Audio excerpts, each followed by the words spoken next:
This is a famous image series of models from World War II.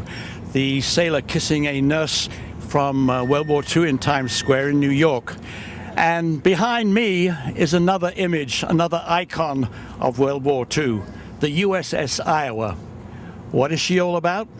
Come aboard with me and we'll find out. We're on one of the icons of what was the U.S. Navy as one of the biggest battleship, the USS Iowa. And we're going to talk to Jonathan Williams, the CEO and president of the USS Iowa. First of all, welcome, and tell our viewers a little bit about the ship.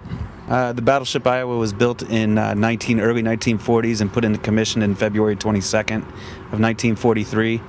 She saw service through World War II and most of the major battles in the Pacific and continued until 1948. She went out of commission in 1948 and came back in 1951 for the Korean War, and went out in 1958 and then back in 1983 for the Cold War to help Reagan's 600-ship Navy that he was building up, and served till 1990. She's had a very colorful history. Oh yeah, longevity. It shows how powerful the battleships are. They're the only ones in the world still able to be brought back into service, and the United States has them, and so we keep it maintained today in case the U.S. Navy ever needs to pull it back. I think one of the many interesting things about the USS Iowa is the fact that this ship has a very direct relationship to one of our presidents. So perhaps you could tell us why this particular ship is so unique. Well, in 1943, when she went into commission, her first mission actually was to search down the Tirpitz in the Atlantic. So she served in the Atlantic, and then her second mission was to take President Franklin Delano Roosevelt to the Tehran Conference in November of 1943. And she was built with a bathtub to accommodate him, and also an elevator. Wait a minute. She was built with a bathtub? A bathtub to accommodate the president, who was obviously in a wheelchair at that point. I would imagine that with all the wonderful things to see and do on the ship, the bathtub is probably one of the things that when people come aboard say, is this a ship with a bathtub? That's a very common question. Yeah. Is this a ship with a bathtub? And yes, it is a ship with a bathtub. Okay, so let's go and take a tour of the ship. Into the wonderful captain's cabin, or what we call the president's cabin, which is where Bush, Reagan, and FDR spent his days on board here. We're sitting in what I can only describe as truly luxurious quarters for a battleship, and I'm talking to Craig Post, who is one of the volunteers. In fact, he's the head of the volunteer. So Craig, first of all, tell us where we're sitting and what this is. Well, actually, what we're sitting in is the captain's in-port cabin. Not important, in-port cabin. This was his cabin he would use when inviting dignitaries on board the ship. So it was meant to be a show cabin. Well, the cabin really has greater significance because just shortly after the ship was launched in 1943, set sail for the first time, she was called back to bring FDR across the North Atlantic to meet with Churchill and Stalin at the Tehran Conference. This was the cabin that FDR stayed in during that transatlantic voyage. The people that were on board this ship was almost the entire war cabinet for the United States at that point in time. You had Admirals Leahy and King, you had General George Marshall, all sitting here and putting the final touches on the D-Day invasion plan. At this table? At this table. Woo! So you had a lot of, if these bulkheads could talk, as they said, you'd have a number of different stories coming about this. Another thing that is really fascinating for our audience is that just over there, what is in there? Well, this is a U.S. Navy ship. In the Navy, you take showers. Now, as you know, FDR was most of the time in a wheelchair, and very difficult for him to take a shower. So the Navy actually built FDR a bathtub and put it in this cabin. Now, they had to get FDR up here, first of all, which is at one deck above where they would normally come on board the ship. So they built a special lift to get him on board and into this room. Another thing that I find absolutely fascinating, one of the things that viewers may not know is, and I'm sure any American historian knows this, that FDR liked to keep the fact that he had polio and therefore, was not able to walk. And On our right here is a wheelchair, and I want you to tell me a little bit about it. The fact that FDR and the press worked together, it was really a testament to both sides. Yeah. And FDR wanted to present a very strong image. The press agreed with that, and they never really photographed him in the wheelchair. What is the number one attraction or thing that people say, I want to see?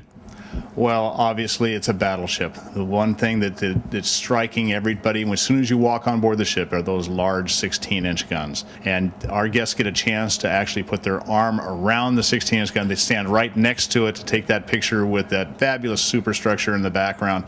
It is an impressive sight. Give our viewers a sense of some of the interesting, fascinating things they can see aboard the ship. The largest naval guns that are on the water even today, 16-inch 50 caliber guns. They fire a little over 24 miles. Iowa holds a record on that, which means we could hit City Hall from here at the LA waterfront. And then we head up into the bridge, the superstructure area, and you get to see the armored conning tower with 17.5 inches thick vault armor that protects the helmsman and the nerve center. We're standing by what you may wonder, because we're standing by what is an open space deck, and you may say, why are we standing here?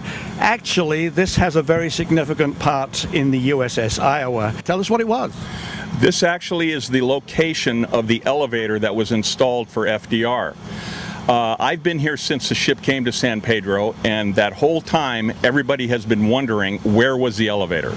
We've been asking, listening to stories told by old crew, and we've never really been able to nail it down. Just last week, one of our docents found, through an author, a photograph that we had not seen before, taken from a dirigible that shows where the elevator was. And it was down here? And it was right here. It was sort of tucked into this corner, and it was probably, as the best I can tell, 6 to 8 feet aside. It was a tall, square structure, a tall square tube. And it was built specifically so Roosevelt could get in here and then come up to the room that we just saw. Exactly. It was installed just at the time when he came on board and was uninstalled the time that he left. What was the number of crew on the ship? World War II was approximately 2,700. Wow. In the 1980s, it got down to 18 to 1,900, just depending on the manning capabilities. Tell our audience how many decks there are.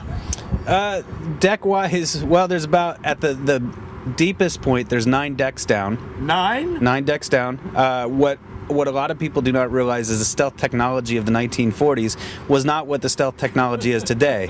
So what they did was they created ships that were really low in the water. On these battleships, they were low in the water, wide, and they were hard to see at 20 miles out. She's the last in the line of lineage of gunships. I thought it'd be interesting for our audience to interview a couple of people who came on the Iowa. We're talking to Jaylene and Scott. Jaylene, why did you come on the Iowa? I came with my husband. He has an interest in ships because he used to work on one. What are some of the things that you've seen? Well, I suppose it's a step back in time, and the guns alone, you know, the size of them and the scope of that, the amount of crew that it would take to operate them, it's very impressive. Scott, what a wonderful name. The fact he's called Scott and from Scotland. Why did you come on the ship? Well, I wanted to bring my wife on board to give her an experience, and because it's part of history, and I generally have an experience because I served in the Navy, and I just wanted to come back on board a ship. Are you visiting from Scotland? No, I actually live in Canada now, so I'm visiting from Canada. You've always been interested in big ships? Yep, and serving in the military back in the UK. I served in the Navy, so I've always had an interest in ships. What kind of ship did you serve on in the British Navy? I served on frigates and supply vessels and auxiliary landing ships. This is a bit bigger than a frigate. Yes, it is. April 19th of 1989, during gunnery exercises, center gun of turret 2 exploded in an open breech explosion and killed 47 sailors on board. But you know, this is just a long line of gunnery incidents, and what a lot of people do not realize in San Pedro here is, you know, it was home to the battle fleet prior to 1939 when the fleet was moved over to Pearl Harbor, and the USS Mississippi actually had 2 turret explosions, 2 center gun turret 2 explosions. One in That was kept secret. Well, 1923 was the first one, and it occurred about 45 miles offshore of San Pedro here. And they came back into San Pedro, and I believe 46 sailors died in that.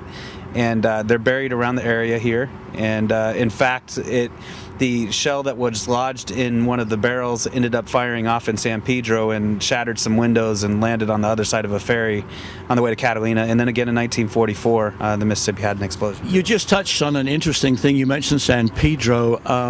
That prompts me to ask you, what is the ship's connection to and the relevance to being based here in San Pedro? And by the way, for our viewers, the ship is by the Vincent Thomas Bridge, just west of the bridge. But what is the significance of this ship to the local economy?